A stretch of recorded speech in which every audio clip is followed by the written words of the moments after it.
where is Henry Cavill? I can't see any of the background. We are now live, and this is not the slick start I was hoping for. So backgrounds, let's get some Matrix in the background. There we go. Can you see? Oh, okay, I couldn't see this. Okay, there we go.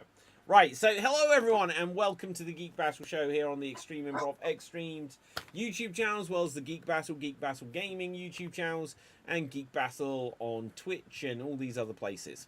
So if you haven't done so already, smash that subscribe button. But here comes the intro.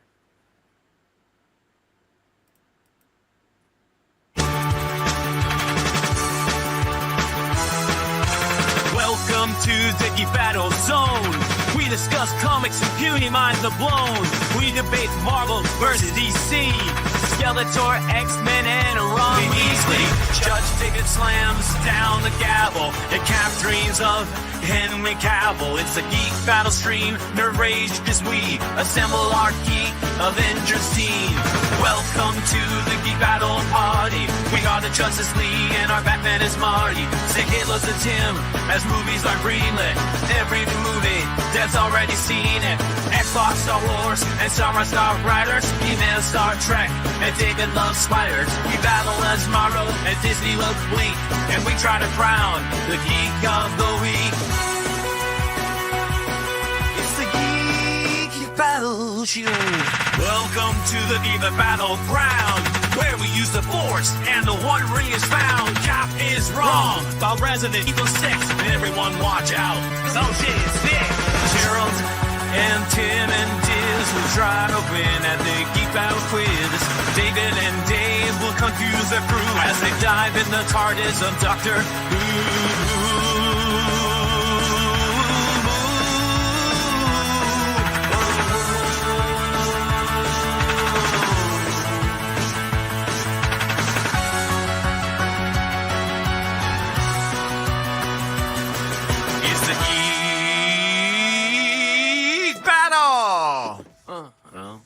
Watch out now, we're full of hot takes. Johnny Courtney is garbage, but Red Dwarf is great. You love Sega, I love Nintendo. But in the Geek Battle, we are all friendos. Oh, it's a Geek Battle show. Oh, the Geek Battle show. It's a Teenage Mutant Ninja Geek Battle show.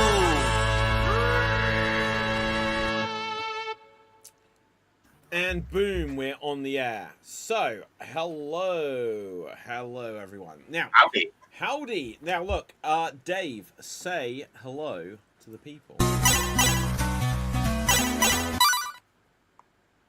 my God, hi! Oh my God, hi! Oh my God, hi!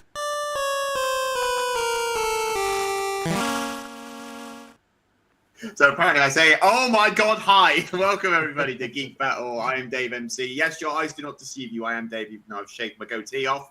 My geek fact, yeah, I have this baby. I'm baby face today. I have just about enough. If I shave quickly, I could steal it from you. You can't put it off, mate. You're handsome the way you are. Right, pulling it off would take a long time. It would. It took me 3 months to grow mine. I've got 3 months to grow it back now. So yeah, my geek fact is, so before Sylvester McCoy was saving us in the TARDIS, he was actually a bodyguard for the Rolling Stones in 1969. How tall is Sylvester McCoy? He was. He was 5 foot 5 inches tall. He's still alive, right? He's still kicking, yeah. Okay, you said was. Right, 5'5". Okay, yeah. So, bodyguard. There you go. Little. Yeah, he was 5 foot when he was a bodyguard for the Rolling Stones. Wow. So that's a cool little trivia fact. Definitely worthy of a bonus point. So I've got a feeling you're going to be winning. Let's see if I've got a trivia fact just to add in something. I don't even have an intro for myself. I'm just going to have to nerd rage about it. Nerd rage. Okay, so my geek trivia fact is going to be about the Halloween franchise. So one of the things which is interesting about that franchise, for all of the films there have been, is it is one of the biggest multiversal franchises there is. There's like 5 different timelines. So you have the original movie and Halloween 2. So it's a direct continuation of the story. But then they made Halloween 3, which isn't set within the same universe, because there is a scene in it where you see Halloween 1 on TV. And so it's a completely separate continuity. And they've got witchcraft and stuff, which obviously isn't in Michael Myers and Laurie Strode's universe. After that, because that flopped, they were like, people want to see Halloween with Michael Myers in.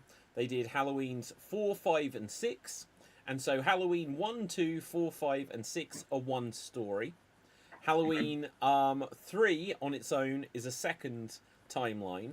Then when they did Halloween H2O, they disregarded Halloweens 4, 5, and 6. And so now when you watch that timeline, it goes Halloween, Halloween 2, Halloween H2O, Halloween Resurrection. So that's the third one. Then they did Rob Zombie's reboot, which was Halloween and Halloween 2. And that wrapped up that storyline. But then, in 2018, they released Halloween, which was a sequel to just Halloween, ignoring everything after the original film. And so then you have the 5th timeline, where it goes Halloween, Halloween, Halloween Kills, and Halloween Ends. So there are 5 distinct timelines to that one franchise. It all seems like it's like Legend of Zelda realms of complications. You know what I mean? Absolutely. I think I heard a rumor as well. Like, well, this is a rumor or a legend or something about Halloween 3. Yeah. Like when the film ended, they were supposed to have the sounds of like sirens flying and like kids laughing and screaming. Like, because I think as the original, they have just music playing at the end of the film. But they were actually, I thought they said it was like too dark for them to end it on. Yeah, the whole world, all the kids are dead. Oh, really? So yeah, they were meant to do something to show that it was a happy ending. I think they changed it to sort of leave it ambiguous, but then the original ending was supposed to have them all dying, like hearing all the kids screaming and the sirens going off. Oh, okay. I don't know if it's a myth or if it's 100% true. Like, that's just one thing I heard when I watched like a kill count related to it. Yeah. Okay. Well, I don't know enough to add too much onto that, but it's interesting how, like, just very quickly on Halloween, it's like they've obviously got to do something because they're going to make another one at some point. Like, and I think that all of the loose ends are now tied up. The thing that would be interesting, which they genuinely could do, is from Halloween 1, 2, 4, 5, 6. I can't remember off the top of my head how 6 ends, but I think there is still the potential that it could continue. In fact, there is. I know what they could do. So, how well do you know Halloween's before I'm just completely boring you? I know bits and pieces. Okay. I know enough about Halloween. Okay, so the big thing is after they made the first 2 with Jamie Lee Curtis, she was like, I'm not coming back for the later ones. And so they were like, well, Michael Myers goes after his sister, and if his sister isn't coming back, what's he going to do? So they introduced a character called Jamie Lloyd, Jamie Lee Curtis. They created a character in her honor called Jamie Lloyd, which was meant to be her daughter that Michael is now after, and she was a little girl. And I think I'm correct in saying that in like the 6th one, kind of spoiler, it does a time jump, and I think they kill her off. I think so. So I might be wrong on that, right? Because I haven't seen him in quite a few years. They should do another split in this multiverse where one of the films ends with Jamie like suddenly turning evil, and they should just do a continuation of that, disregarding perhaps Halloween 6, and do Halloween 5 Part 2 20 years later or whatever. Bring back the original actress who was a little girl, who's probably, God, she's going to be about 35, 40, or maybe even older now. And either she and Michael continue a war, or they're on the same side or something. But I think there is still some potential where they could just dig up one of the threads that they left go cold and continue it.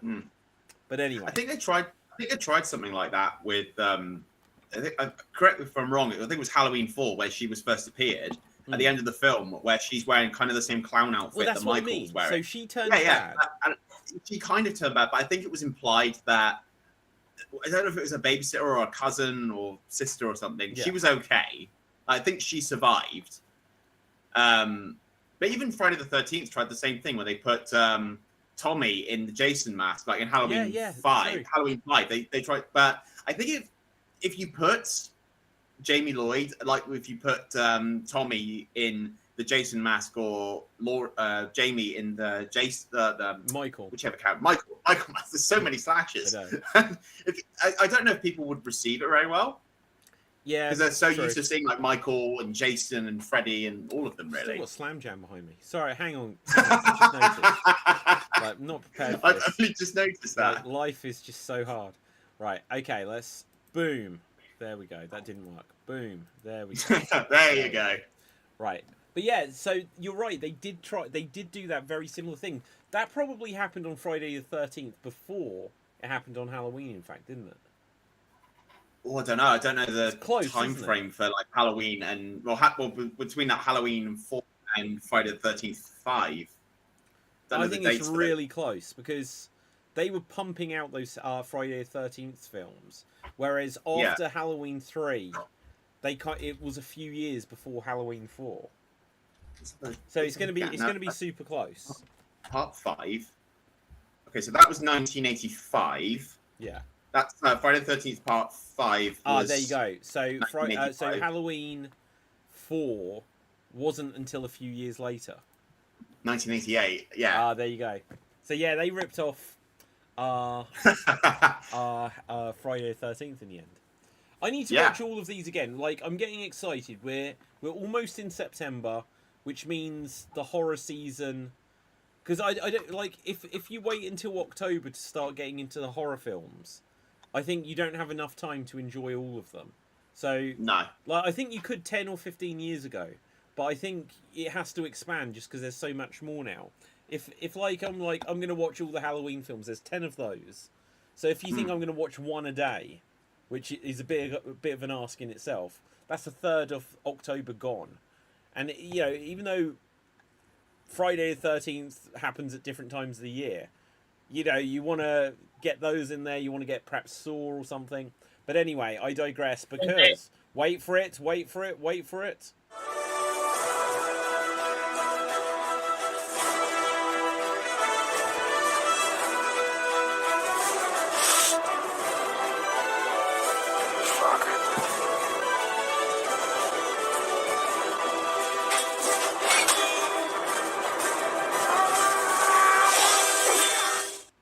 Yay, it works!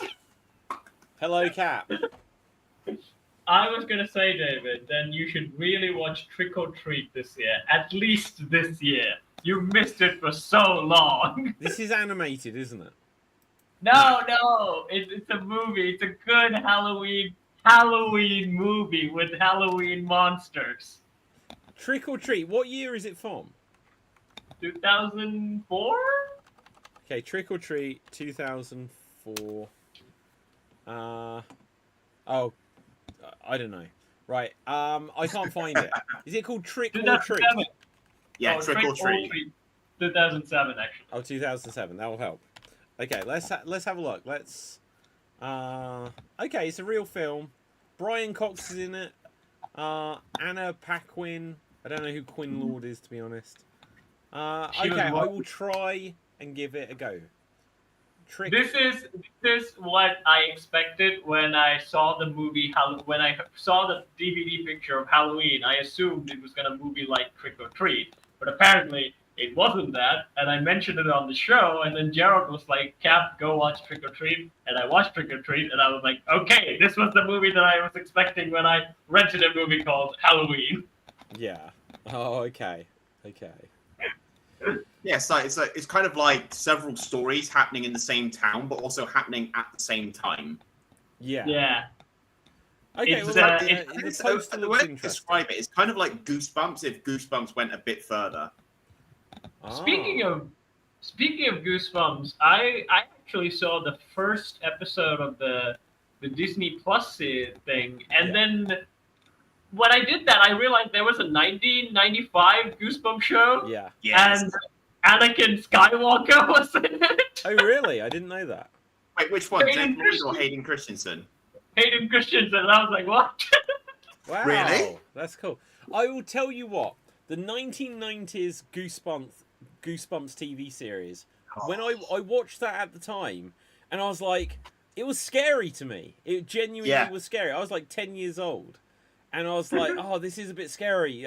But I loved some of those early Goosebumps the books, like Stay Out of the Basement, Say Cheese and Die. Trying to remember what the other really good ones was. What was the next one? It's Cuckoo Clock of Doom. Yeah, what was not the Mummy. There might be a Mummy one. The Dummy. Oh, Night of the Living Dummy. Night of the Living Dummy, yeah. But Stay Out of the Basement. Oh, I love that. Because that is like, it's a plant person. It's a pod person, basically. It's kind of Invasion of the Body Snatchers. You know. But David, if you love that, so I did this to you when I saw the thing and I showed you a show called Modern Mystery, and you were like, what is this? The intro was so scary, but then it went all anime-ish later on. But if you stuck with it, if you watch the series Modern Mystery, it's completely free on YouTube. I did watch that. That was the one that you told me that was like the thing, right? Yeah. Yeah, You I didn't watched complete that, it. and it was like an Arctic base, and then it was just like a gorilla walking around or something. No. What was it? I don't exactly remember the name of the episode. It's a series. It has several episodes, all of which are based off 80s horror movies and all the Are you sure it classic wasn't called 30 Apes of Night? No. Modern Mystery, the thing. Martin Mystery. Martin I Mystery. should know. I should remember that name. Martin. Yes. Okay, Martin Mystery, the thing. Okay, let's have a look. What is it? The sewer thing? It's not, is it?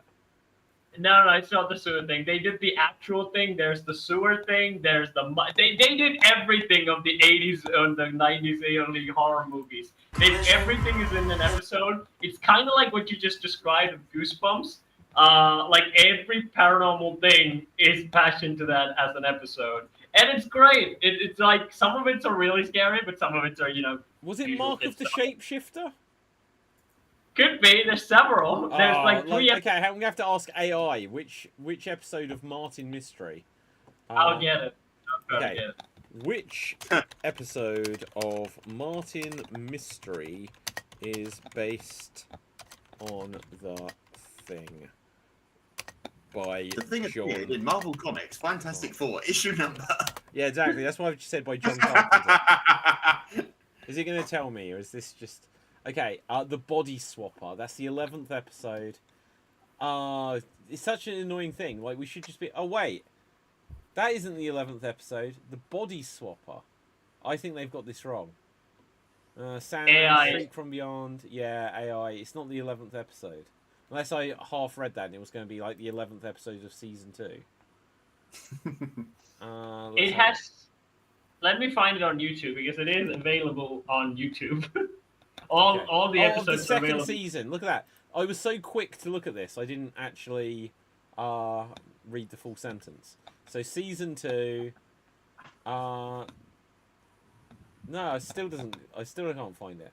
Oh wait, did I say the 3rd season? Jesus, I can't even remember. I don't care. I've lost interest. Right. Okay. So it's taking too long. Oh, in fact, if I just put in the Body Swapper. It is okay. It is the Body Swapper. It is the Body Swapper. No. Okay, it is not the Body Swapper. Sorry. It looks like the Body Swapper. Is it the Body Swapper or isn't it the Body Swapper? Okay, so there's several aliens in this. I gotta find the right one. Yeah, but there are so many aliens in Men in Black, and yet I can still identify which episode and which film it is.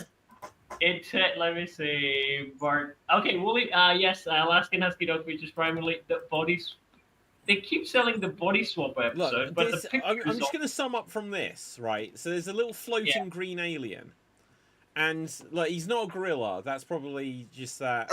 He looks like Wolverine. Yeah. That's a cave.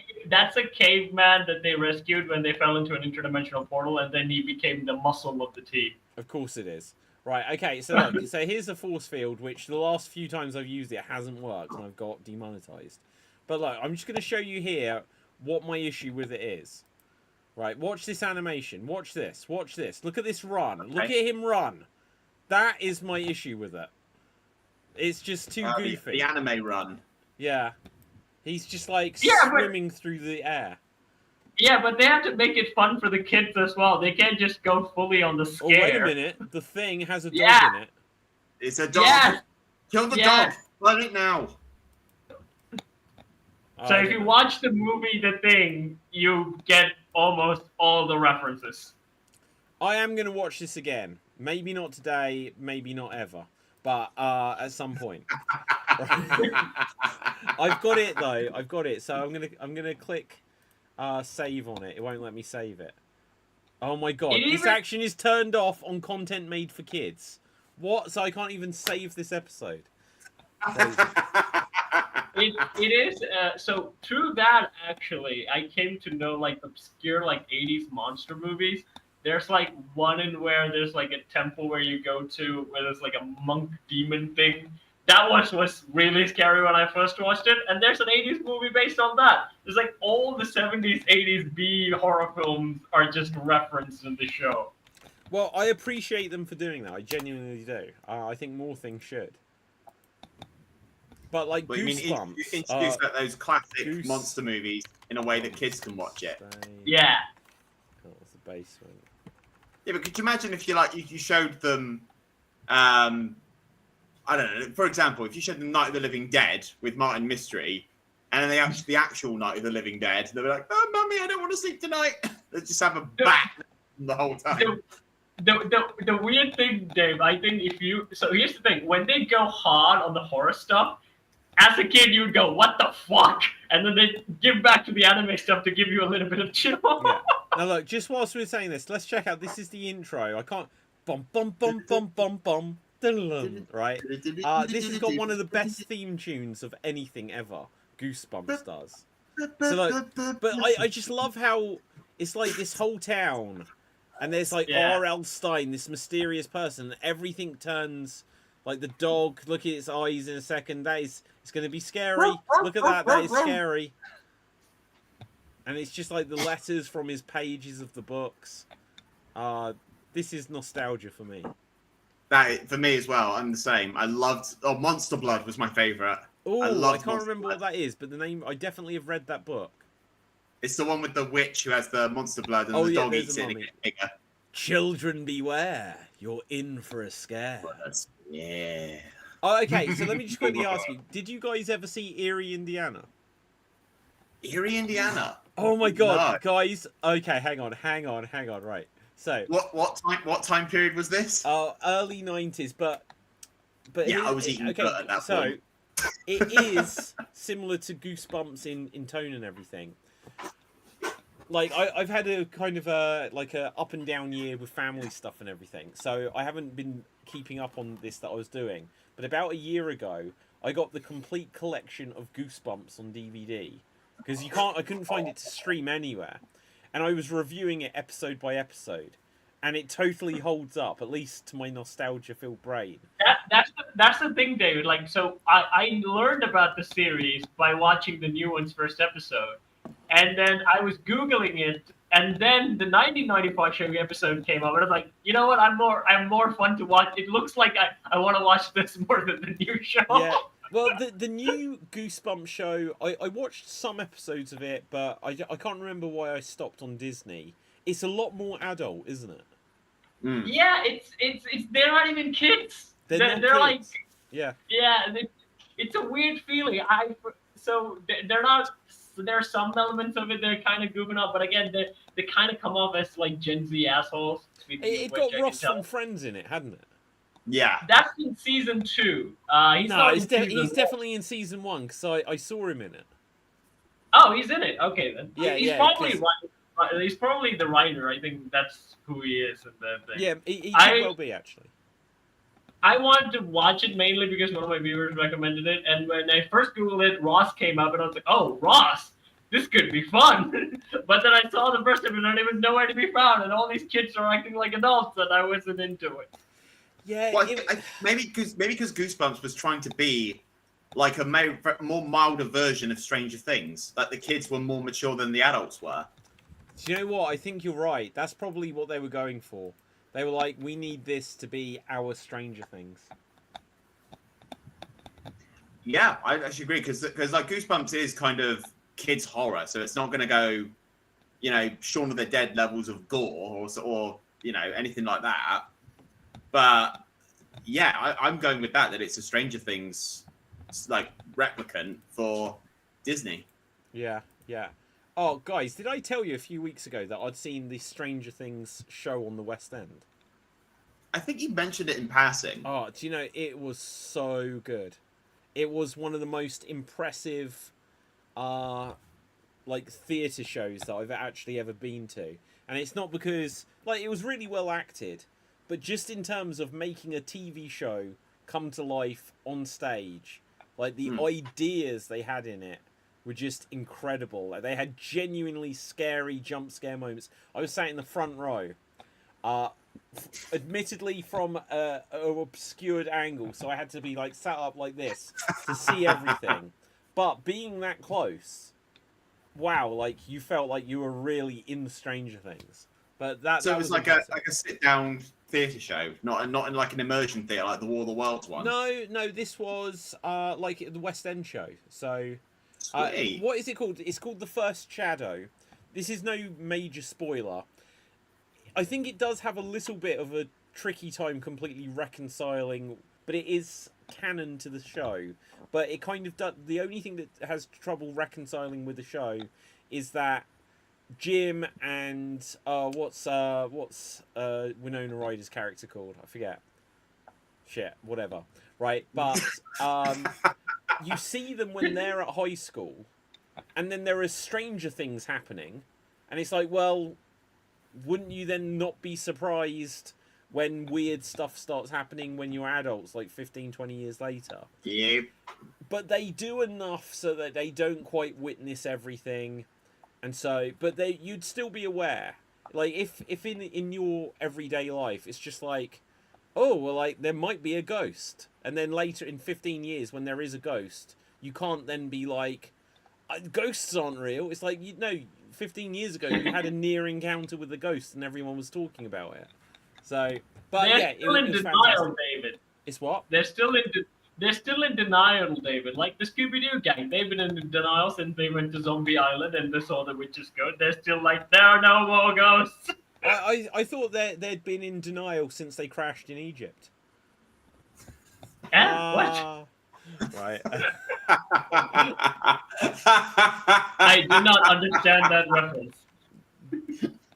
Nile, the River Nile. It's a dad joke. It is. It's yeah.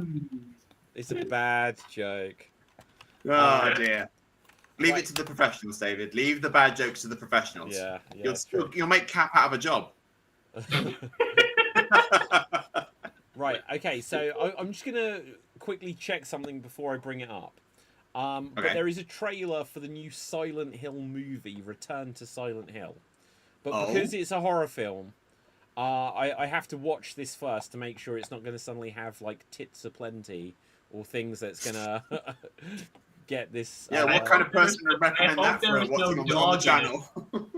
Yeah. I hope there is no dog in it. I was like so worried for that dog in that movie that I. No, Cap. The way I see it, and I learned this from rewatching Jaws. If you're in a horror film, anyone who goes, anything goes. It don't matter if you're a kid, a dog, an adult, a granny. You are a target. That's why I was scared, Dave. Everyone should be a target. No, that's why I was so scared, Dave. Like, I was like, I know there's a child, I know there's a dude who's trying to save his baby and his wife, but I was like, the German Shepherd needs to live. Okay, right, so I'm going to put the force field on, but soon enough, I'm going to try my very best to find out how to defeat needing to use this force field. I want us to be able to hear these trailers and watch them properly and react to them, because that's commentary. We should be able to do that. But how about the Superman trailer, Superman Shield thing? I think that worked for a while, right? what's the Superman? Oh, the Justice League. You one. had, yeah. That Yeah. worked better than. Okay, I'll put it on for now, but we can barely see it. That's the problem. Yeah. Right, Where so is he let's that just go with this for now. Right. Yeah. Okay, what's so it? I think this is based off the guy from the character James from Silent Hill 2. Just because there's one shot that looks similar, but he doesn't look enough like James. But there is one shot that looks very similar. Because I know that and that's the shot, the looking in the mirror shot. Let's just go back to that. There is. Have you guys played Silent Hills? No. Oh No, crap, I I can't believe that. I should. You I should. do Okay, it. so yeah, look. So let's see if I can get that shot. This is the iconic shot. I'll try to bring up the. Oh yeah, because that's like the beginning of the. Well, I only saw it in the remake, the Silent Hill 2 bit where he is in a bathroom in a Silent like Hill just on the edge of town or something. Mirror. Let's have a look. So yeah, like instantly. So this is the interesting thing. I'll show you both the original and the remake, and I'll be honest, the original still looks better. So this is the shot from the original. And Oh wow! yeah, like that's a 2000. That's a PS2 game, and then they updated the character to look like that, and he looks nothing like what he's meant to. But that's the shot from the original. That's the shot from the remake, and then you can see it's obviously meant to be James. It's the exact same shot. Silent Hill 2 is great, and the remake of Silent Hill 2, if you haven't played it, is really worth the play. But I would say for any of you, it's not actually like Resident Evil. It is true survival horror. The Silent Hill games are like, if Resident Evil is here, Silent Hill is like there. In certain respects, Silent Hill is better. It's more the psychological horror, the fear of the unknown and what you can't see. The storyline is bonkers at times. But I know about the two pyramids. That okay. Well, stuff. let's play this because you'll see some of this soon anyway. So the big thing with Silent Hill is that you have like the nurses where their faces aren't really visible. The original one literally had babies, like skinless babies, coming to you. There's Pyramid Head. That's what I'm referring to. And this character, which debuted in Silent Hill 2, is like Silent Hill's equivalent to like Nemesis, basically. And the movies, they're better as movies generally than the Resident Evil movies. Whereas the Resident Evil movies don't try to capture the horror of the games and anything like that. The films of Silent Hill were very close to the films of to the games. So, but isn't that in the David in the movie that they're like mutants, not really any sort of like this kind of thing? They're like radiating mutants or something, or am I talking about the wrong movie? It might be. Like I can't remember, to be honest. I haven't seen the Silent Hill films, God, maybe in 10 years. I think they say that there is some reason for why it might be that they're mutant from nuclear waste, or I think they lean into witchcraft or something like this.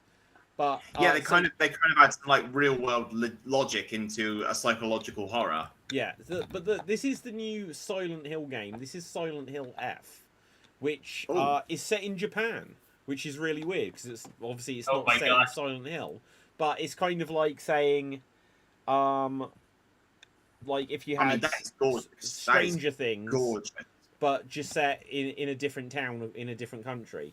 It's gonna be the Grudge. The same monsters and stuff. But yeah, no, this looks great. That is gorgeous. Let's see if we can find something. Oh my god, so that's going to be something scary. This looks something scary. Whoa! Why so serious? Yeah, exactly. Chelsea smile. But yeah, so the interesting thing with... Wait, she can fight! Yeah, we can beat the shit out of them! Yes! See, Silent Hill was always good. It would give you like a metal pipe or like a big board or a baseball bat. You'd have a lot more melee combat than you would in Resident Evil. Oh my god! Yeah, because like the thing of like Leon being able to hold a gun makes sense because he's a cop. Yeah. But having the average Joe pick up a gun and be a dead shot as soon as he picks it up, it's not believable anymore. I haven't played all of the Silent Hills by quite some distance, but I've played 1, 2, 3, 4. I've played a couple of. They've remade 1 and 2, and they're going to remake 1 again, because the remake they did of the first one, literally the remake of Silent Hill 1, you don't get a gun in it. They make it always like, no, Look at her. She's beating you the just shit have to out of run. him. Yeah. That's cool. But yeah, so like, but the story similar to Resident Evil, like when you play Silent Hill 2, it's completely different characters to Silent Hill 1. And which is what Resident isn't Evil it like that? Resident Evil's kind of linear, and it's all umbrella, all like Umbrella, Blue Umbrella, and so on. Conspiracy. For Silent Hill is like cover-up. for Silent Hill, every protagonist it's different for every time. Well, no, it's not actually. Well, this is a spoiler, right? Can I give the spoiler? It's such an old game, and you know you'll be years away from playing. Yeah, it, I mean, yeah. So Silent Hill I'll act 3. surprised when I play it. Okay, Silent Hill 3. You play as the daughter that you were trying to rescue in Silent Hill 1. And that might be a big spoiler. Right? That's why I apologise if it is. Just because I can't remember if that was a reveal at the time. Where you suddenly find out how these is connected to the first one. But then Silent Hill 4 is completely different characters, I think, again. Or it might have some connection to 2. But there's basically 2 main stories. But then they did Silent Hill Origins and Downpour, and by the time it was on like PS 3, I kind of fell away from it. But apparently it's making a big comeback. Oh my gosh, have either of you played PT? Yes. No. Never again. Fuck off. Oh my god, that it was so good. It. I hated it, but I loved it. You know, it's that kind of hate that I loved it because.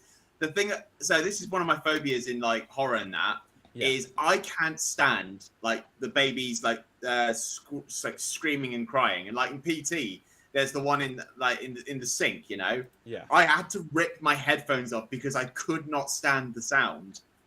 Okay, Kat, is it scary or is it just annoying? Okay, look, I'm just going to bring it up. I'm going to bring it up, right? So. Oh god. Well, I won't. Look, the whole game unfortunately is 20 minutes.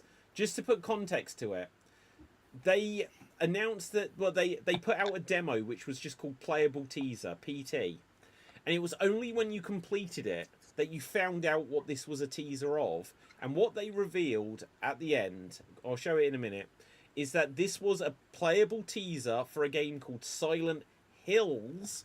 And it was going to be a multiverse thing, and this was many years before the multiverse was overdone. And it was going to be like that. There's different layers of Silent Hill, which was always in the games because there was sort of like the normal world and then sort of like the rusted evil version, the hellscape version.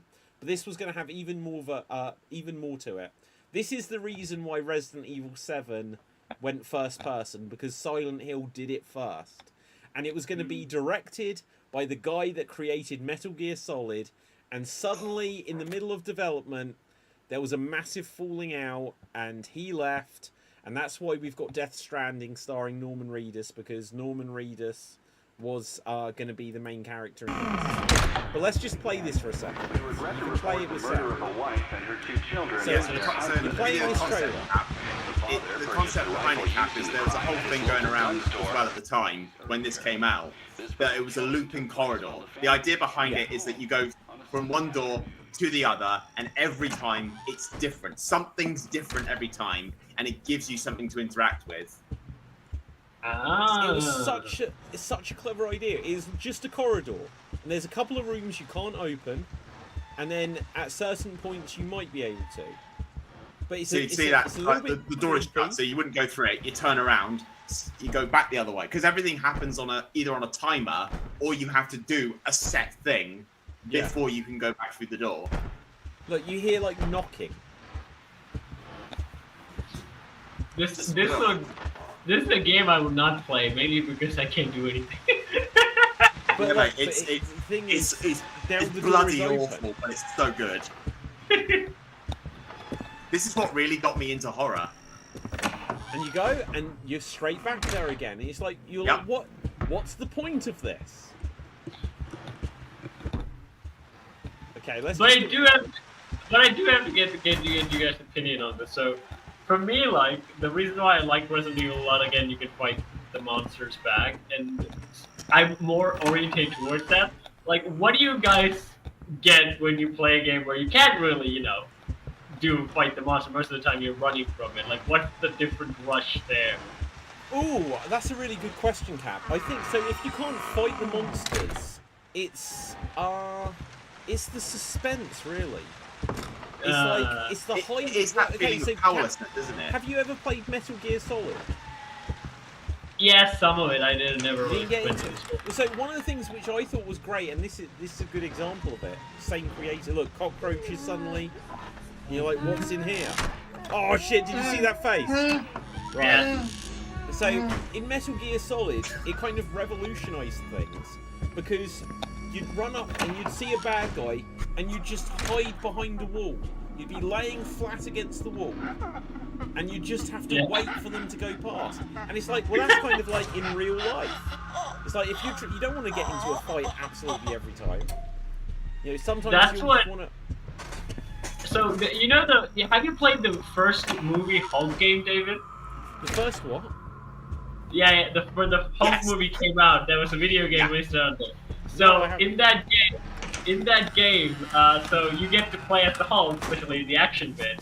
But before every Hulk action bit, you had to play as Banner, and you had to sneak into places, get out of places, and things like that. And you really can't do anything as Banner. Most of the time, you're doing what you're actually doing in this thing. And Look, I always hang on, one second. Look, Resident Evil 7 was such a rip-off that they even go the same direction of there's a mirror and you can never see the main character's face. Like, literally, Resident Evil, they were just like, shit, that PT looks good. If they're not going to make it, we are, basically. And that was Resident Evil 7. But go ahead, Kat. Yeah. Go ahead. Yeah, but again, that's the thing with so you can't do anything much of it. Mostly the suspense is the one that's killing you. But I get frustrated. I was like, I want to punch it back. Yeah, no. Yeah, I was the same. Like Alcatraz. There's a mission where you go to Alcatraz in that game, and you have to avoid the spotlight. Otherwise, and you can't change into the Hulk. It makes you so powerless that you cannot change into the Hulk. Yeah. Oh my god, that when the guards catch you, you could try fighting them as Bruce Banner, but you're still gonna die. Yeah, I mean, I suppose like on Resident Evil, it's like with the lickers. So you can, if you walk past the lickers, they won't be able to hear you, and so then bullshit. No, it's true. Game already did that. It did not go well. I call bullshit on that. It's true though. It is true. Because they're blind.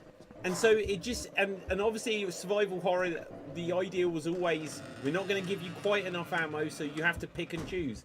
And then with a couple of the Silent Hill games, this being one of them, and the other being the original remake of the first game, which was like on the Wii, they're like, we're not going to give you any weapons. All you can do is hide and run. And it's like that adds another level to... Now, personally, I didn't like it in as much as I want a gun, you know, I want to be able to fight back. But there is something that it adds...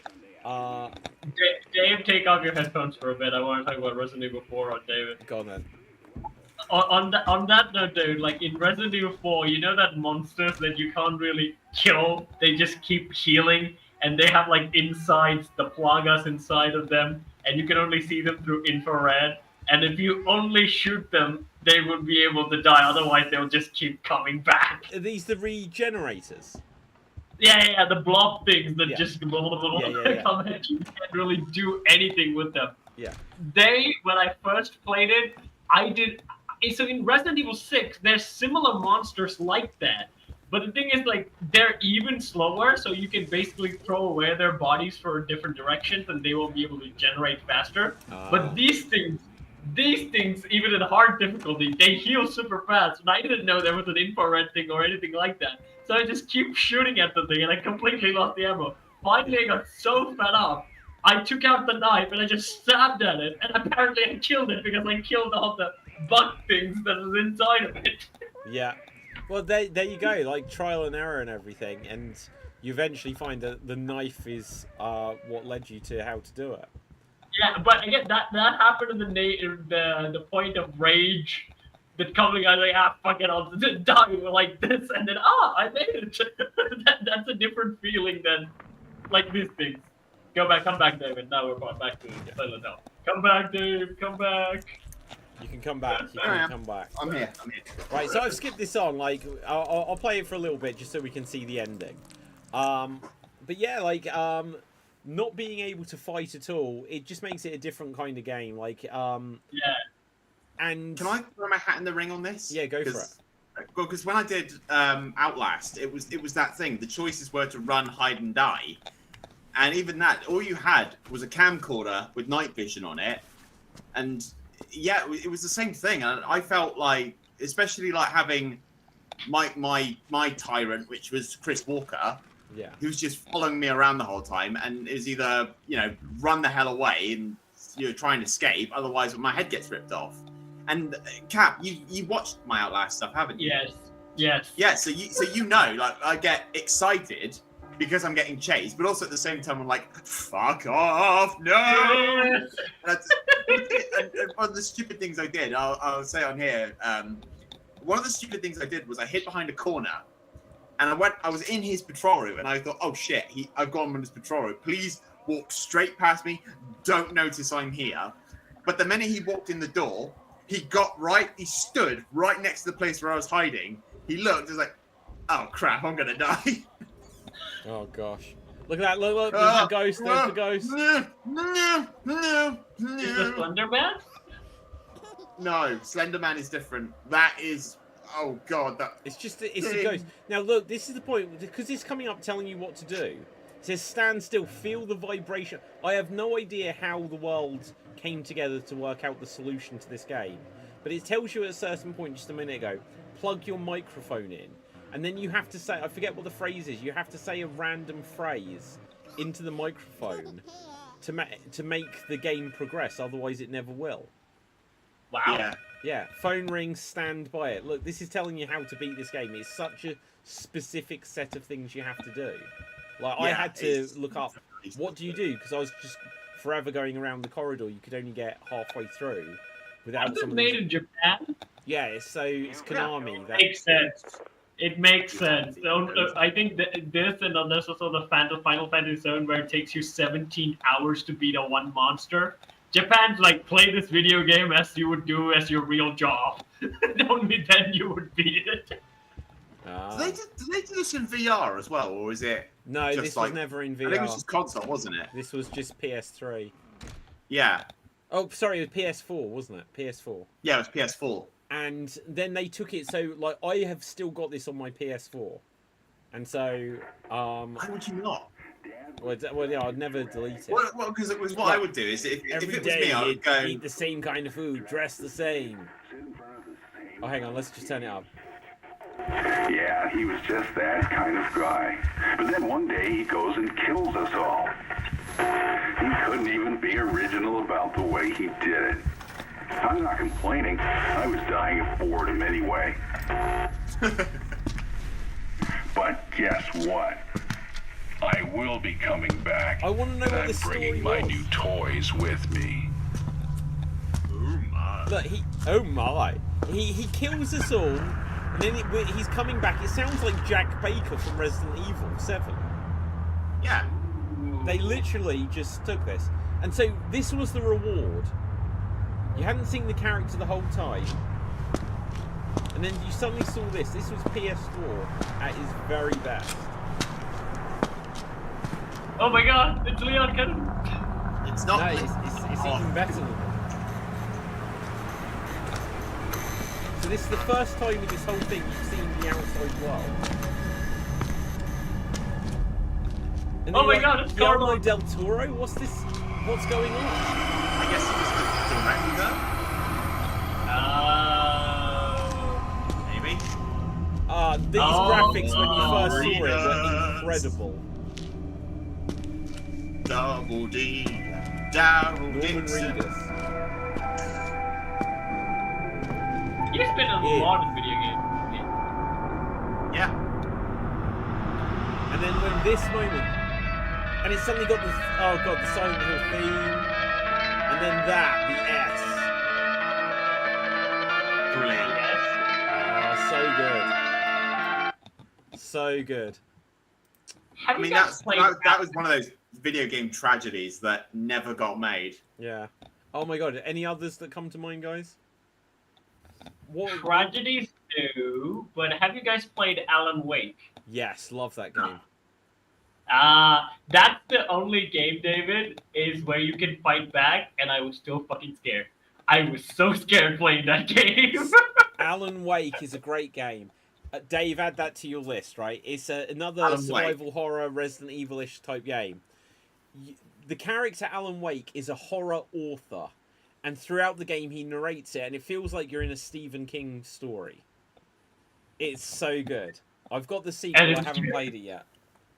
The sequel, not so much, Oh. David. I tried some bits of it. I Really? really didn't feel it. It's kind of because the best thing about it is the bad guy. I'm not gonna spoil anything, Dave, but like the bad guy was in first one. That's like really fucking creepy. In the second one, it's not that. It's kind of a Lucifer play, like a Faustian play on things. Evil clone, that type of shit. So it didn't really work for me. The first one it got me. I can shoot back, but it got me good. Yeah. One of the Okay, so great mechanics with Alan Wake is that Yeah. you can shoot back, but the monsters are invulnerable until you shine a flashlight on them long Yeah. enough to make them vulnerable. It is so many good things in that game. And that's why they really used that's the bringing the elements of it, right? With the darkness is the thing that scares you the really most. You can't see anything. And in this game, if it's too dark, you are fucked. You need to find the nearest light source so you can Yes. face whatever that's coming your way. Yeah. Otherwise, you have these two things in your Jesus. head going off. Yeah. Instead of looking What is up. that thing? I'm looking at it now on Steam, and I'm like, what the hell is that thing? Yeah. Okay, guys, is there anything else that's on your mind? You know, we don't have to wrap things. I'm not saying we have to wrap things yet, but what have you seen? What else is there? I want to go back to the movie F1. I still can't believe it how that movie is so much better to me than the new Superman film. Just out of presentation, cinematography, the story you can say it's another sports drama movie, but man, that film had so much charisma. We have to give Brad Pitt some props. Like Once Upon a Time in Hollywood, that man now does movies and he just like the last action star is still here. That kind of vibe completely goes with Brad Pitt. I know that I thought like in the early the actors who had made it, I thought Will Smith will be still with the king, but he didn't. Like his career kind of went to shit. But Brad Pitt somehow kind of faded away a little bit. But then now it's like every movie that comes out, most of the time that I'm really watching is Brad Pitt films. Yeah. What's your favorite Brad Pitt film? I have to say Oceans, and then Fight Club. Oh, do you know what? Like Ocean's 11, the first one. Yeah. I can't. I watched the second one, couldn't stand it. Didn't watch any others after it. I saw the whole series, even the one with Sandra Bullock one. First one is still my favorite because it has Ross Geller's dad in it, and I was still laughing at the fact that it was Ross Geller's dad. Yeah. Second one, yeah, I think that's the problem with these kind of movies. When you try to do sequels and things like that, it's like, oh, it's another bigger heist. Although, David, you have to give the second one for one thing. You know that laser scene, that music shit? Yeah. That you had to give it to that. It gave us one of the most coolest music / scene. Yeah, like, okay, so for me, Brad Pitt films that come to mind, like, Fight Club is really good, but it's not a film I want to watch repeatedly. Like, if I watch it once every 2 or 3 years, like, when I go to put it on a year later, I'm like, I'm like, oh, I remember this too well, and then I can't watch it straight away because it's one of the films where once you know what the deal is, Yeah. some of the effect is lost. But World War Z, I've seen a surprising number of times. Yeah. I don't mind it. I don't mind it at all. I think Why, that's. Dave? I think that film's Explain got some your merit. To it. moans. Explain your moans, Dave. Why don't you like World War Z? I thought it was The so. human characters are dull and stupid. Peter Capaldi is in it. I don't mind Peter Capaldi. Yeah. He's the only smart character I can tolerate in that. Everyone else, especially Brad Pitt's character, is dumb as shit. Is it because? Oh, is it look, there's because people cut running me down off? the street with the zombies attacking. I'm going to take 10 seconds to just stare at the danger that's coming my way. He has so much plot armor. No, you shouldn't have plot armor. If you're in a horror movie, plot armor does not exist. But here's the thing: it's not really a horror movie. It's an action movie. Yeah, it's a sci-fi. I mean, it's more the horror element is more than I would say it's a big part of it, but it's more like it's kind of like the Alien movie with this like biology, science, Jurassic Park-ish kind of theme to it. No, but for me, it's like Brad Pitt's character has Tom Cruise War of the Worlds levels of plot armor. Like everything just happens around him instead of to him. Yeah. You know what I mean? Let's say it's a good zombie film. Yeah. But I just can't stand the plot armor that Brad Pitt has in that film. It bothers me. I also for David, I would also recommend that you check out F1 because it might end up being your favorite Brad movie that you can watch I really again and wanted again. to see it. Like, I think I've missed the chance to see it at the cinema now. Like, But you can stream it. over and It's over in again, I Paramount. wanted to see it. It's probably in Paramount Plus now, so you can probably watch it. Yeah. I don't even have Paramount. God. But Yeah. it's Go ahead. but it is odd to find out. Like, I mean, like I first like, is it something wrong with me? Why am I enjoying this racing film than the Superman movie? Like every shot, I'm so excited. I want to know the story. I want to see how this guy's gonna pull this off. Oh, he has this other character. When I was watching the Superman movie, okay, that was good. Yeah, that was bad. Oh, the costume sucks. Who are these assholes? Okay, that was a bit heartwarming. It was annoying. And I'm going through the motions when I'm watching Superman. Well, in this one, I was completely invested on a fucking racing movie. Yeah, like I heard such good things about it. I just completely missed it. No, I don't think it's showing. I'm trying to see if it's on over this weekend. Then I.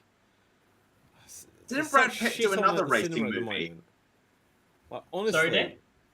Didn't Brad Pitt do another racing film? Was it Rush? No, that was Chris Hemsworth. Ah. Nah. I That don't was a watch much documentary. way of racing movies. After Fast and Furious, I'm just like, I'm done with racing movies. Wow, there is absolutely nothing on at the cinema this week. That's so Give me something disappointing. with golf and I'm fine. Tiger Woods documentary starring Dave MC. No. But Dave, do you know what his real name is? Who? What, Brad Pitt? Like Tiger Woods' real name? Is it Brad Pitt? No, so here's the thing. I put this in my stand-up bits. Tiger Woods' real name is Eldred Tont Woods. Okay? Eldritch And Tom he- Woods. Tont. Sounds like a D&D character. Eldritch here's the Tom! Now here's the thing, Dave. He had such an elegant name, such a golf name, but when he signed up for the first golf tournament, he was like, no, give me the name Tiger Woods. Well, who can blame him? To be honest, who can blame him? My golfing name would be Brown Bear MC, you know. Pro wrestling golf. Grizzly Bear Dave is here on the golf course. Yeah. Yeah, Okay. I You go on, Cap. No, I think it rekindles for. Again, again, like, I wouldn't probably be seeking, like, as geeks, we tend to seek out, like, sci-fi or horror or a sort of genre-type films. It's rarely when we get to see some sort of, like, slice-of-life films, like racing movies and things like that. And mainly when it gets to the Oscars and you hear a lot of things about it and you're like, oh, let's check this film out. And you're like, oh, it's a great film. Otherwise, we see it on TV. But now I have, like, the hunger for, like, to check out more films like this one. Yeah. They're out there, mate. Go and find a racing movie. I am growing old. Oh, God, he's getting old. He's maturing. No, do you know what? I think you bring up a really good point. Like, especially, look, we're on Geek Battle, and it's always superhero this, science fiction, time travel, multiverse, slasher, like, even, like, cartoon or whatever. Like, we don't often just say about, like, oh, this was, like, a good, like, action movie, or, like you just said, like, oh, this, you know, because I'm sure there's a ton of action car racing, at least, you know, in this film. And we kind of overlook it, but it also feels like there's not tons and tons of those films. It feels like you don't get them in the same way that you perhaps did in the past. It's like comedies as well. Like, comedies have mostly gone away. Like, we spoke about Naked Gun recently. There's hardly any actual comedy films. And you'll get action, but even, like, Fast and Furious, which is racing and action, like, how much is that actually science fiction nowadays? Give it time. Give it time. Like, okay, so here's the question then. So, what is a genuine action film that isn't science fiction that's come out this year or last year? John Wick? John Wick, yeah, no, that's a good point. So what did we have? What was the one that they just did Ballerina?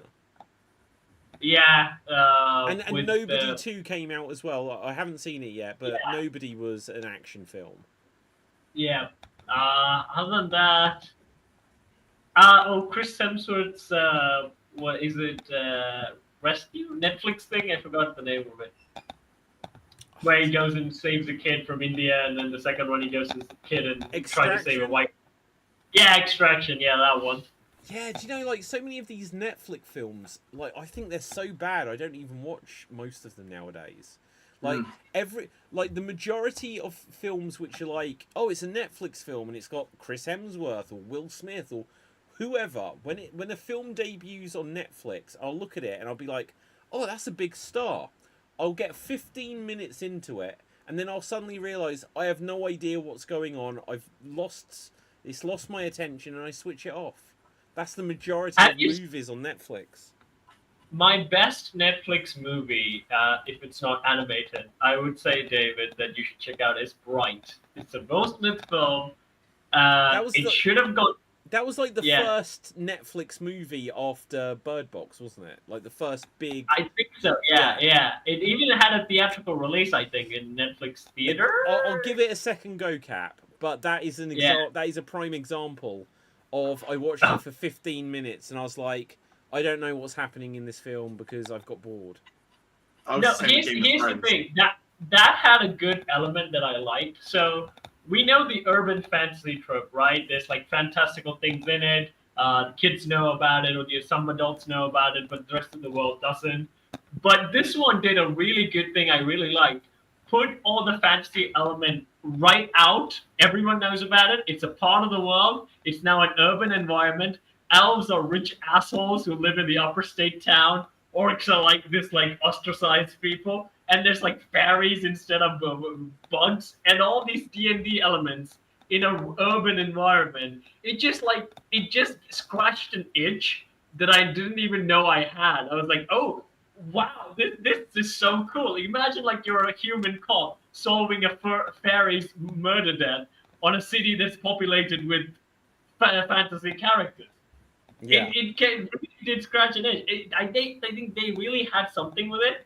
But I think the film didn't actually do well when it first came out. And I think it was like a big hit for Netflix. Oh, was it a hit? Then why did they do the sequel?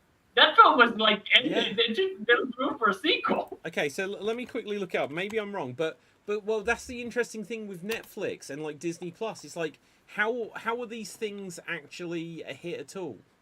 Because what money do they make? Because unless it encourages people to subscribe, then where do they get any box office? Yeah, you got a point there, because you're not making money per view, you're making per viewer. Yeah, or per subscription. So I think there are the versions of Netflix now that have some adverts, and like I know Amazon Prime has adverts and stuff like this. But it's like, how does Netflix make money for the fact that it's got a new Will Smith movie on it versus that people just bought it because Stranger Things and Cobra Kai come on there periodically. And like, it's interesting because even though it was the big thing with Netflix of we're going to drop this whole season at once, like bit by bit, lots of things are like, well, we're just going to dish it out. Like even Netflix, it's like, here's Stranger Things season 4 part 1 and part 2. That might have been because of the pandemic, but that's the stupidest thing that Netflix does, David, is that like they don't, like Amazon is like, okay, we're going to release episode per week. Yeah. Netflix is like, we're going to release half of the episode and the next thing like in 3 months. Like, what? You're not even going to do it by week. Then why are you releasing like something? For The Witcher, they did like this. They released until episode 8, and the 9 was like 2 months later. I was like, I'm not going to be invested. But you think of the logic of it. So they did it with Cobra Kai. Was the last season in 2 or 3 parts? 3 parts. 3 parts. So what that means is every other season from when they got Cobra Kai, they drop it on one day. People binge watch it in a day. Word of mouth spreads. Some people be like, oh, I need to subscribe to Netflix. They'll get it. So even Squid Game, season 2 basically was season 3 was season 2 part 2. And so if everyone watched Squid Game, it's like, oh, I haven't had Netflix in 3 years. I better get Netflix again. You get it for that 1 month. You don't need it again. But now it's like, oh, well, I better wait for season 3 in 6 months' time. They're hoping that people are just going to, well, let's see what else is on there on the in-between. Because Netflix used to drop everything like day one. It would be the whole season. They'd get all the buzz. Everyone would watch it. And then their friends would feel, I've got to watch it before I hear the spoilers. But then there's no reason for them to watch it the next month. So they don't need to keep subscribing. And so now, obviously, people have grown weary of that. So now they're splitting things up. And eventually, whereas like at first it was like, I'm just going to get Netflix. Because I used to have to get TV and cable and satellite and whatever else and Freeview, and now I can just get Netflix and everything's on there. But now we're 10 years later. Now I have to get Disney and Amazon Prime and Hulu and Paramount and Netflix. And so the only way that they can combat all of these is by just going back to what it was originally. But along the way, they've killed original TV. So now you do the exact same thing you did with original TV, but now you just do it on Netflix and Disney Plus. I would say they can bring back doing what they did with cables, like you have packages. But I think all these companies are so. I mean, like at that TV time, there was Netflix, right? There's like a branch of things had control over different things, and they would be able to package it in, even sometimes doing a partnership deal with Disney or something like that. So it's all kids content managed by this network, and they can get all the different channels on there. Yeah. That thing is not now non-existent nowadays. So I don't see that happening. Well, think about it. Like, I think the other thing that comes to my mind, and I'm sorry if I'm off topic, but it's like with the BBC and that, when the BBC had iPlayer, I think iPlayer was like way before Netflix. I might be wrong on that front. But you'd have, because I'd watch it for like Doctor Who stuff. So I'd watch a Doctor Who episode, then I'd watch it again on iPlayer, and it'd be up there for about a week, and then it'd be gone. And then, God damn it! And then it would, they'd put it on BBC 3 or BBC 4 or on I think what was the other one? I think it was like Gold or something. They put like classic Doctor Who on there as well. And now it's almost like everyone has that sort of streaming platform that everyone's seen that, we can put our TV show on there. Is anyone realistically going to go back and watch all of Cobra Kai like finish it off on season 6, part 3. Are they then going to go all the way back to season 1 and watch it all the way from the beginning again? You know, you're muted. I think it depends. Something Guys. I think it depends how much you like the individual show, because there are some shows. Like I am actually on the Jodie Whittaker season at the moment, and it sucks, right? But I have gone back and watched all of the modern Doctor Who's again, and and I probably at some point would be happy to watch Cobra Kai from the beginning. Not quite yet, but probably in a year, or even if it's 2 years. Like, and there are certain shows I'll go back to. You went back to see Jodie Whittaker's Doctor Who instead of watching Bungo Stray Dog? Yeah. After I've been sending you clips after clips? Yeah. No, but Cap, you misunderstand. Jodie Whittaker's run is so bad, it has to be rewatched to see how bad it actually is. This is the first time, to be fair, this is the first time I've rewatched it since the original, since it came on. And the first season is so unmemorable.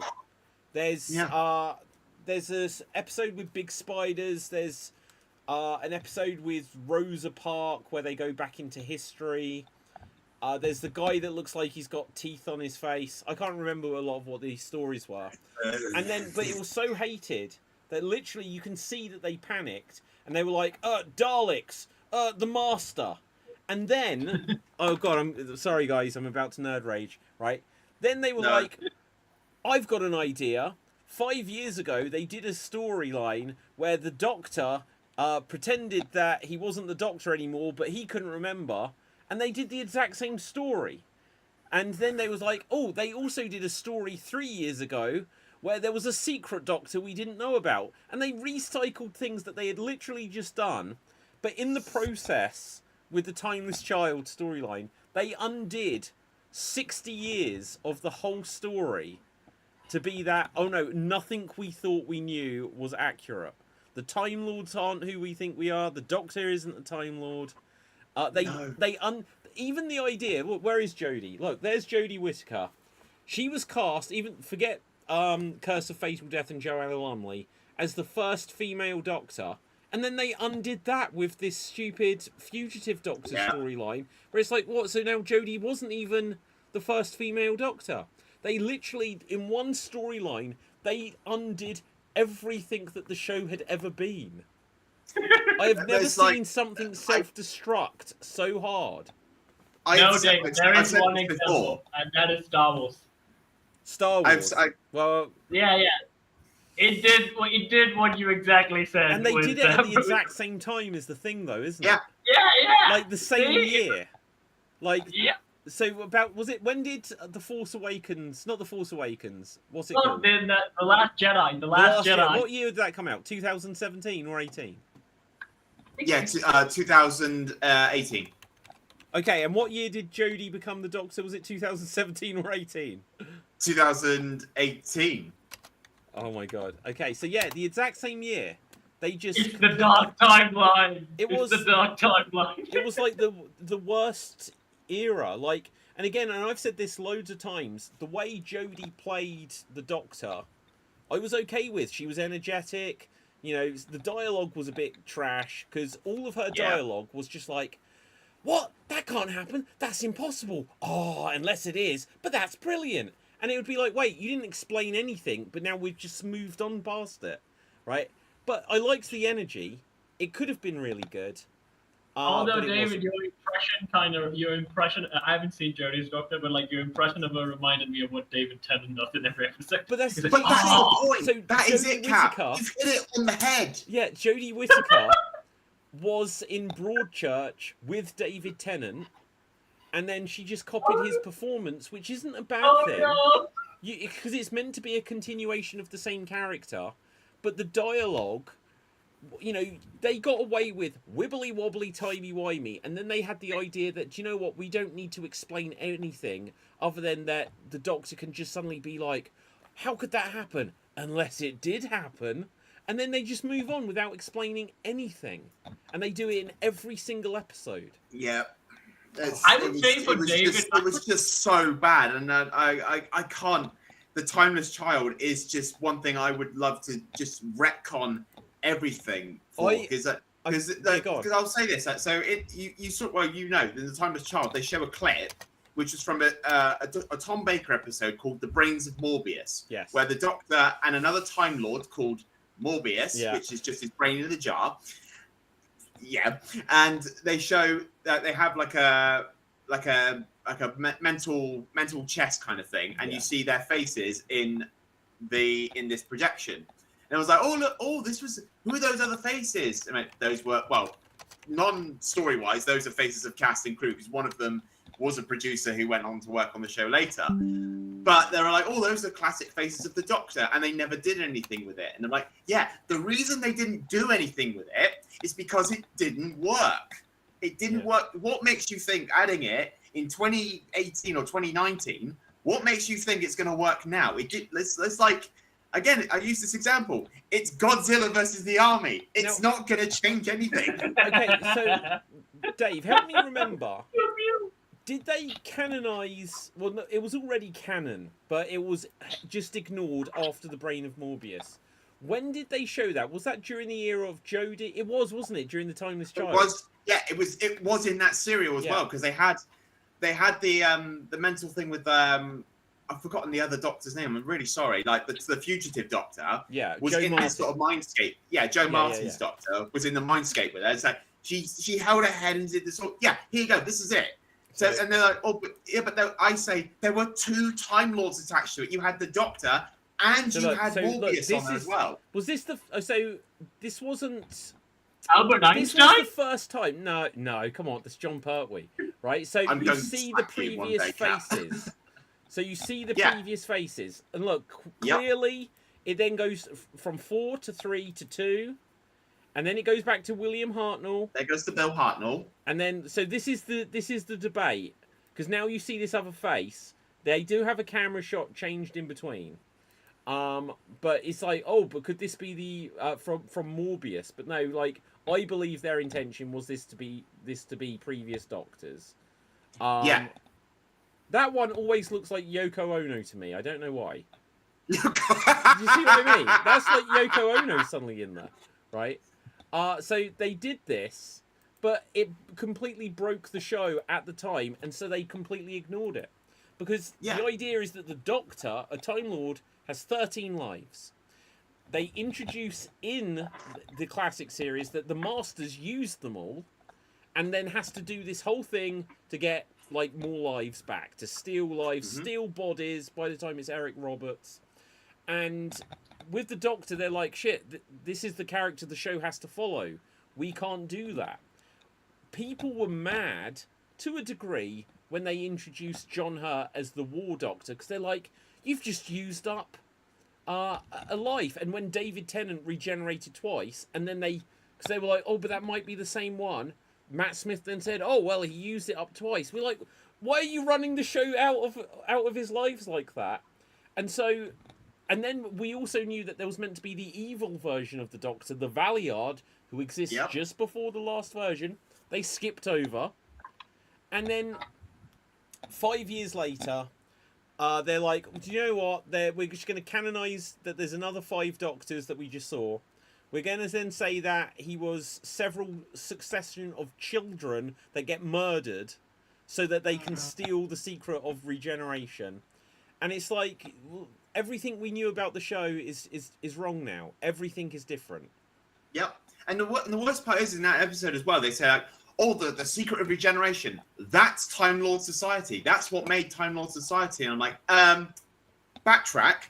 What is the race called? Time Lords. Yeah. They're not called the Regeneration Lords. Yeah. They're called Time Lords. Yeah. And it's like they completely, like, the way I would word it, and this is my headcanon for what if they were going to do the Timeless Child, make it that Rassilon ordered it, because Rassilon's whole thing was he wanted to be immortal. So he would issue the thing for, oh, right, we need to survive. I want to live longer. Find a solution. Find me a way to live forever. Because Omega was the reason that time travel exists. So have Rassilon be the reason regeneration exists. But then, the little girl that fell off a cliff and then turned into someone else, It shouldn't be the Doctor. Yeah, exactly. But also, what was that? What species is this? It's Nobody another fucking mystery. knows. It's like She's a demigod. Like the whole point when we got to the 50th episode, the 50th anniversary, I think the penultimate episode before it was called "The Name of the Doctor," and then teased for 2 years. The question hidden in plain sight, and it was like, this is genius. The question hidden in plain sight, Doctor Who, and they're gonna answer it for the 50th anniversary, and they're like, no, we're just gonna add more mysteries. More mysteries. You won't even know what species the character is anymore. And then we're going to do this whole thing where we bring back the Time Lords. Because, look, for some reason, they just wanted... Russell T Davies just wanted to make Superman. It's like, he's the last son of Krypton. And it's like, the Doctor should be the last of his species. And then they bring them back eventually. And then 3 years later, no, the Master killed them all. It's like, we're just back to where we were 5 years ago. All of that build up to bring them back, and you've killed them all. I will give Russell credit for when we brought the show back. Because because rewatching all the classic stuff, the Time Lords were a problem in the classic one. Because there were always episodes in almost every, from Doctor 3 to 7, there were always an episode or a couple of episodes that had the Time Lords in them, and they weren't as popular. They weren't really good. Apart from maybe the Deadly Assassin, there weren't that many good Time Lord episodes. Yes. So the best way to do it, kill them off. What's been going on between? Oh, there was the war between Daleks and Time Lords. We killed them off. I love that idea. It's a way to do it, but then bringing them back only to kill them off again. Because the Master got. That's what they pissy. did in He-Man. When Netflix made He-Man, in episode 1 they kill He-Man.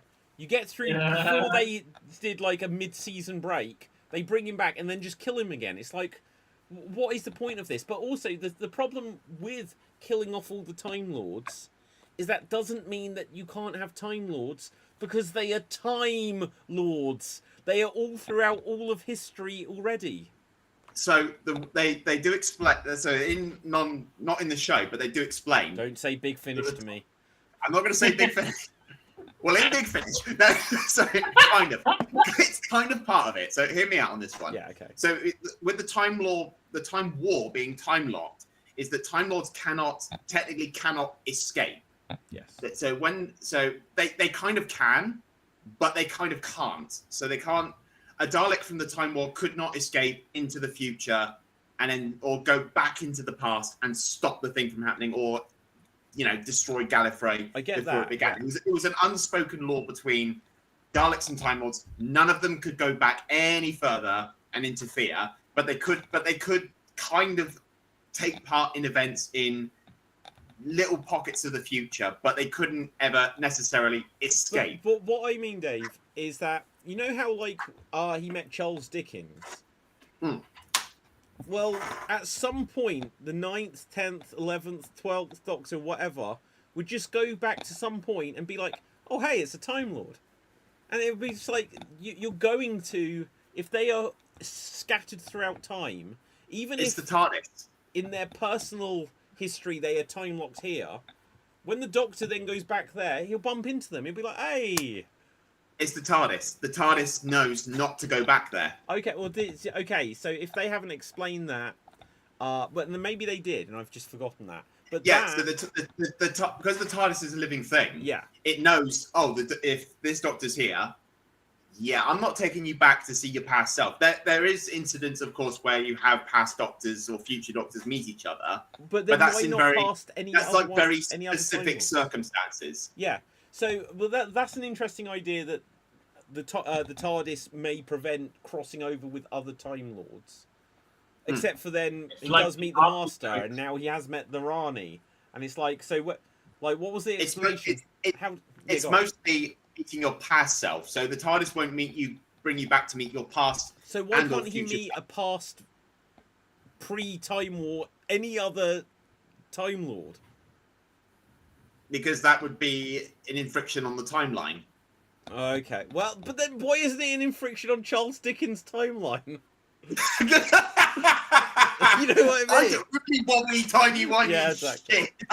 shit. Okay, well, hang on. Let me just put it to bed in the style Sorry. of Jodie Whittaker. Oh wait, but if I go back in time and meet another Time Lord, that would be impossible unless it isn't. Oh, that's brilliant. Right, done. I'll tell you something though. I read an article I recently love that on, we spend so long trying to rationalize time travel. I do have to ask though, where is the theory that said I know there's a theory where if you go back in time and then you either meet your past self or if you touch your past self, because your same atoms cannot exist or something like that, Yeah. that the universe would get destroyed, it will rip apart into a black hole or something like that. Yeah. It has been so where did that originate? Like, is that a real physics theory, or is it like something that pop culture made up? Well, here's the thing, Cap. It's an actual theory that you can't go back and meet your past self because you didn't. Yeah, it would have already happened. Yeah, so I can't go back and meet my past self because my past self didn't already meet it. But if I did go back and meet my past self, that's a paradox. So it always has to happen. So I always have to go back, like say right now, I have to go back and meet my 5-year-old self, slap myself in the face, then go back to the future. Then that 5-year-old me then has to get the time machine, go back and slap me in the face. And that's the paradox. It always has to keep happening. Doctor Who is the same thing. You can't go back and meet your past self, like because they did it in Father's Day. Yeah. And then they forgot it after that one yeah, episode. Yeah. Rose meets her dad. Yeah. And saves his life. And saves his life when he was supposed to die. And then later on, she starts a paradox, or now change the future. And these dimension creatures come in and they start eating away at time. But then later in the episode, Rose does touch her past self, and that makes time weaker. And it's a paradox. I tell you what, some of the things, and maybe it was in earlier episodes or whatever, but some of the things they introduced to deal with problems of time travel in modern era Who. Obviously, the best one is wibbly wobbly timey wimey, but the idea of fixed points. So this always has to happen. Some things I can change. Sometimes I can save people. Sometimes I can save somebody. But something is a fixed point. It's the TVA bullshit again. But well, Doctor Who did it first. Pompeii. Yeah, Pompeii, exactly. But the idea that there are fixed points, something always has to stand. That's a great way of explaining why certain things happen and why the Doctor can't change certain, like, real world. It's like, why don't they change World War II? Why don't they change 9/11? And now they haven't said, well, 9/11 always needed to happen. They haven't said that because they don't need to address it. But the idea is that there are certain things that always need to stand. And with the waters on Mars, they kind of... You can apply that to something as terrible as the Titanic or 9/11 or something by saying, well, these characters went to Mars, something happened, we don't know what, but they all died. Because of that, it inspired her daughter. And so you can simply say that needed to happen because if that didn't happen, their child wouldn't have grown up inspired to do this in their honor or in their name and stuff like that. And it excuse me, and it explains a lot of this stuff away. Yeah. But the problem with paradox in general, right? Let's just say with the Dave's story, right? Let's just say you find a time machine and you have to go in past and save the world. But in doing so, you somehow ran into your past self. You didn't intended to, but you just did. And you did end up slapping him. So that happened. Now it's automatically implied that you always slapped yourself. You always go back in time and then slap yourself. And you always meant to save the world. So it always ends up in a paradox. How much you time travel? However, I personally believe that you can go with the idea of that you create a loop, like a fixed loop. So I'll give the example of the Terminator. So Kyle Reese is the father of John Connor, but John Connor sent Kyle Reese back in the past. So my theory is that originally there was a different John Connor, different father, but then John Connor sent a soldier back who impregnated Sarah Connor, who then knew that she was meant to name her child John, who would then be like, oh, but you've got to send back this person because it's your father. And so that original timeline is wiped out, or it's a separate multiverse, universe, whatever, but it's wiped out. But what it creates thereafter is a closed loop where it will always keep going like that. That's Terminator's one is different. It's a bootstrap. It always keeps happening because Skynet always happens. It only deviates in Terminator 2. Yeah. That's the only time the timeline ever deviates. It always happens that Kyle gets sent back and then so on. That's always a continuous loop. But isn't that in the Terminator 2 it's implied? Because they had the chip from Terminator 1 is how they started making Skynet? Yeah. That's what they say. And they and I'm glad they do it. They leave it ambiguous in Terminator 2. Did they stop it? Which clearly they did. The second one, so I think the second one ends like that, but the third one's like, yeah, you didn't do shit. You can't change fate. Well, yeah. So they go with the idea of they just delayed it, and then now you're in the territory of Final Destination, of this was always going to happen, and time finds a way of healing itself. That's why David, in the Ben 10 show, again, the Ben 10 Doctor Who knockoff. He explained this in a good way. Like, time is like a river, and if you change it by throwing a stone or building a bridge or anything like that, it will always find a way to flow through back. Whatever you did cannot last the flowing pressure of the cosmos. Yeah. Again, watch the Professor Paradox. He's a knockoff of Doctor Who, but it's good. Legacy of Kain does the same thing. It does the exact same thing. Kain even said, like in Soul Reaver 2, there's. So in the whole context of Legacy of Kain, there's this whole idea that because there are two Soul Reavers at one point, having the two at the same time is what creates a paradox. The Reaver was the key to breaking time travel in that.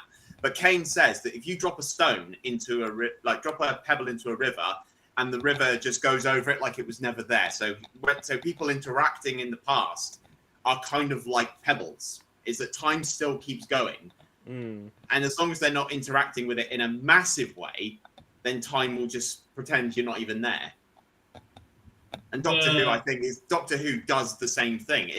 You're interacting with it, but you're not creating a big enough splash that it would affect it. I mean, the one thing I did do actually in Christopher Eccleston's run is that they had an episode where the Doctor, he frees this. There was a whole space station. I think it was Satellite 5, where there was a space station that were changing the news a bit.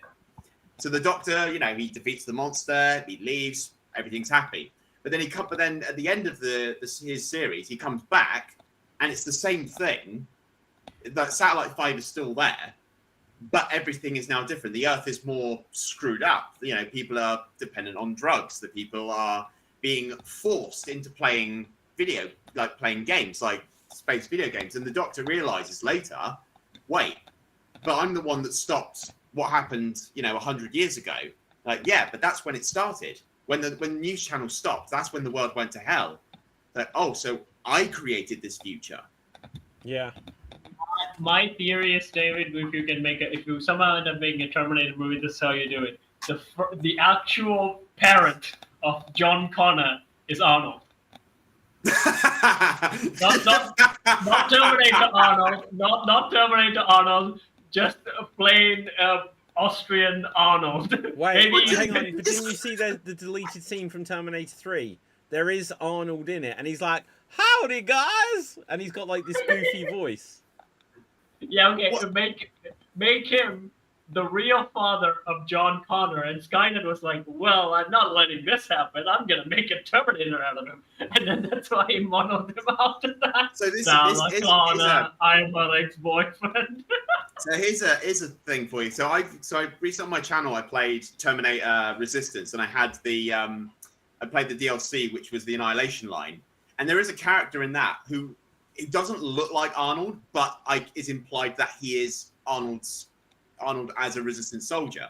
And you see that they used his template on the T-800 infiltrators, and you kind of get to know this character as well. So you see the Resistance soldier that the T-800s are based on. Even like the T-1000, Robert Patrick is in Terminator Resistance as well. You see it. It's so, that's a lovely little Easter egg that you see Robert Patrick and you see Arnold in the games. The father killed the chosen one, and it was always meant to happen. Well, they actually put it in the game, like in the dream sequence in the first Terminator. Like you see someone drives the car while car's escaping while getting away from a TK tank. And the car, obviously, it gets shot and it explodes. And Arnold's character is inside the truck, so you see things from a different perspective. That's very cool. But I would say it's a great game. Time travel movies in general kind of... Again, the only fascinating thing time travel right now that I enjoy... But then when I saw the first Terminator 2, right, I was so like, oh, this is so cool. Like, this concept itself rocks. I saw Back to the Future. Again, I was not against the comedy film so much to enjoy the comedy. What is this? See, I never considered growing up Back to the Future a comedy. I was like, that's not it's a sci-fi film. I never thought it's a comedy film, Dave. It's like it had the parody version of Oedipus storyline in it. Incest. Yay! Wasn't it you, David, that implied? I think it was you that said, and this is what blew my head, is that Marty doesn't actually get Back to the Future. Yeah. No, was that you that told me that? Yeah, I think so. Like, all that would happen is that all his parents would know. They'd get up in the morning. Marty's not in his bed. His friend, the Doc, is shot in the middle of a parking lot, and Marty is never seen again. Because we know that there are different timelines, as they explain in Back to the Future too.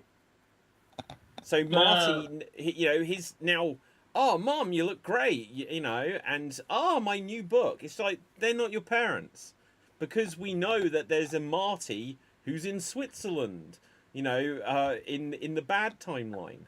So their way out of it is that you could say that, well, it could be both things. So maybe Marty slipped into a parallel dimension and they just never realised this is what happened.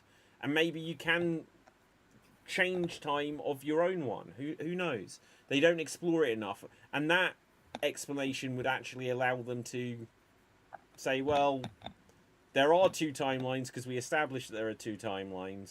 Sometimes you end up on the wrong timeline and sometimes you end up in an altered version of your own. Who knows? So wait. It's like, if Marty didn't get back to his future, where's the of that future? What, the bad one?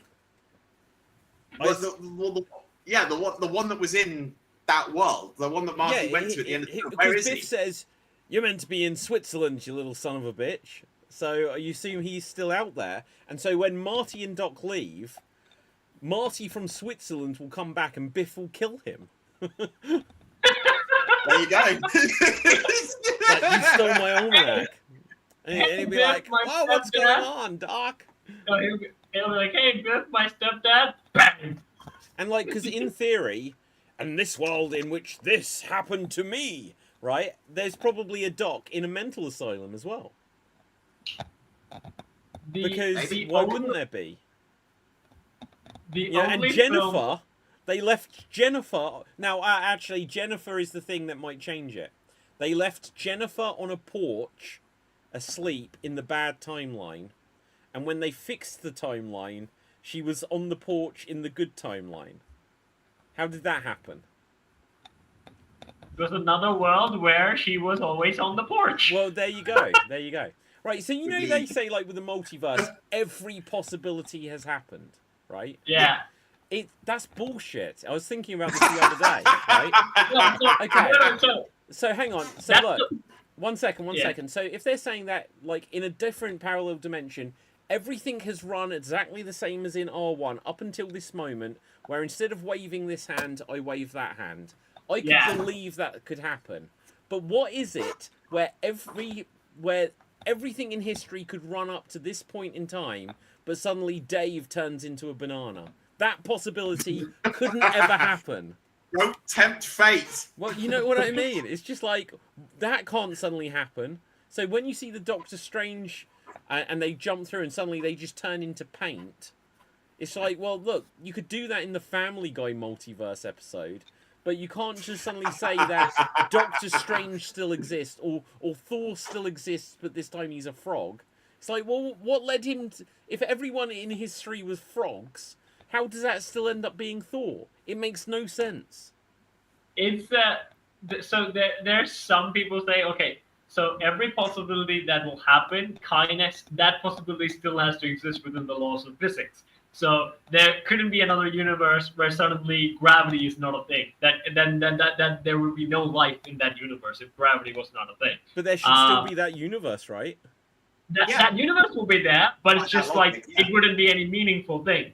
So like everything that's supposed to happen logically or like that follows the laws of physics will happen. But here's the thing, Dave. So even in our world, right? So if you Google mirror life, you'll find out that everything that we know, like our carbon-based life form, are made out of a certain genetic sequence, like right hemisphere DNA sequence.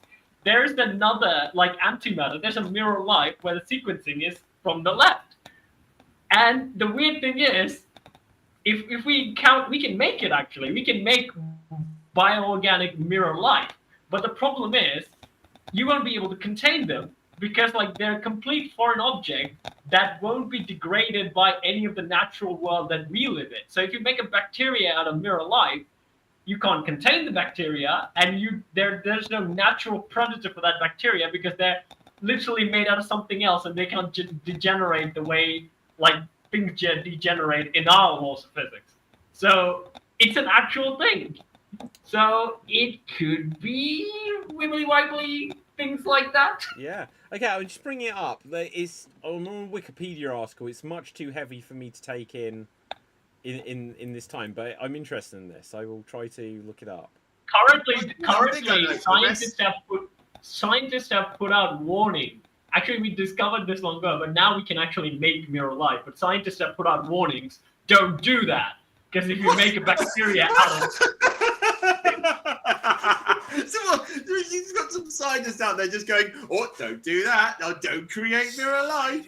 Yeah, you don't want to do that today." Yeah. I mean, you know, there's all like the 1950s thing when everyone was scared of like atomic warfare. Yeah. We're just gonna get those videos in classrooms that are like, "Hey kids, don't create mirror life." Oh, wow! Why don't we do that? Because this is what we do. If you find yourself in a situation where you've created mirror life, here are the steps you should follow. Take a gun. that's kind of true with everything. So when we discovered CRISPR, right? CRISPR is what we do now to do genetic engineering and all things like that. When we did it, there was a couple of CRISPR kit you can actually buy off Amazon, and you can gene splice yourself with a goat, okay? And some idiots started doing that, and scientists were like, "Don't fucking do that! Stop gene splicing yourself." And people did it anyways. Yeah. I love that. Yeah, but the thing is, the scientists have developed this ability to know that you shouldn't do that. You tell someone not to do something, they're gonna do it. True. It's Right. like say, don't put your electronics out on a plane. People are still going to take out their phone to show pictures of their dog on a plane. Definitely. Right, guys, I'm afraid I am going to have to begin to wrap this one up here, but it's been an absolute pleasure. Yeah. We've covered so many vast range of subjects tonight. It's been great. Yeah. Okay, so, guys, let's find out where we can find everyone on social media. Dave. Well, you can find me here on Geek Battle and Xstreamed on various shows. And check out my YouTube and Twitch channels at Dave MC Gaming, where I do live streams, with live streams of various games. Tomorrow, I have my Assassin's Creed Let's Play back. I'm back playing Assassin's Creed. And I stream on Saturdays, Sundays, Mondays, and Tuesdays with various games. And check out my Resident Evil 0 Let's Play, which is currently ongoing. And watch me get increasingly angry at the game. So, yeah. Okay, Cap. You can find me on Sword Deeds. There's a big project I've been working on. Hopefully I will be able to put it out on Sunday, but I'm still waiting on some voice recording. So if I'm not able to do it on Sunday, it'll be on Wednesday. So keep in touch until then. And I would very much like to hear your thoughts about it when I put it out. I would expecting David's review on it because he's a writer. Okay, good. You have to send me the link, Cap. Right, Yeah. my name is David Pstansky. You can find me on Facebook, Instagram, and Twitter at David Pstansky. Smash the subscribe button to all of the Geek Battle Gaming, and all these other channels. And my geeky recommendation this week would be to watch Halloween 3: Season of the Witch, because it is the only Halloween film that exists purely as a standalone, one film and done timeline. So there you go. Right, so with that, until next time, stay safe, always stay extreme, live long and prosper, and ciao for now, and boom, we're off the air.